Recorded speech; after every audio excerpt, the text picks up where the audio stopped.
वसुबारस आणि गोमातेचं पूजन केलेलं आहे तुम्ही. जय श्रीराम. आज वसुबारस हा दिवाळीचा पहिला दिवस मानला जातो. म्हणजे गोमातेच्या आशीर्वादानेच दिवाळीचा सण हा सुरुवात होतो. आणि गोमाता ही हिंदू धर्माची एक प्रतीक आहे, हिंदू धर्माचं एक मोठं प्रतीक आहे.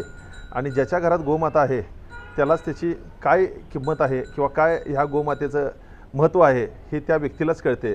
मला एवढा आनंद होतो की गोमाता आज घरी आहे माझ्या आणि मला आज पूजन करण्याचा एक भाग्य तो मिळतो. आणि प्रत्येक हिंदुत्वादी कुटुंबाच्या घरामध्ये एक गोमाता असणं फार गरजेचं आहे. कारण तुम्ही जोपर्यंत तिच्या सहवासात रुळत नाही तोपर्यंत तुम्हाला गोमातेचं महत्त्व हे सांगून कळणार नाही किंवा वाचून कळणार नाही. त्यामुळं प्रत्येक हिंदुत्वाला माझी एक विनंती आहे, आज दिवाळीचा एक मोठा सण आज सुरुवात होतो आहे, तर आपण सर्वांनी गोमातेची पूजा करावी. आणि गोमातेपासून होणारे भरपूर फायदे आहेत आणि भरपूर लाभ आहेत, जे पारंपरिक पद्धतीनं पूर्वीपासूनच्या काळातून आपले वडीलधारी व्यक्ती हेपासून हे सर्व काही करत आलेले आहेत.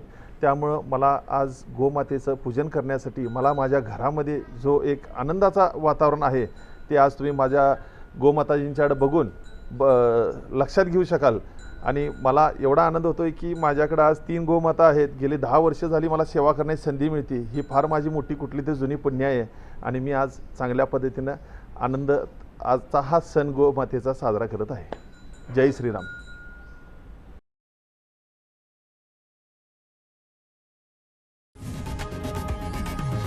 लोकशाही मराठी ऐका, पहा, जागरूक रहा.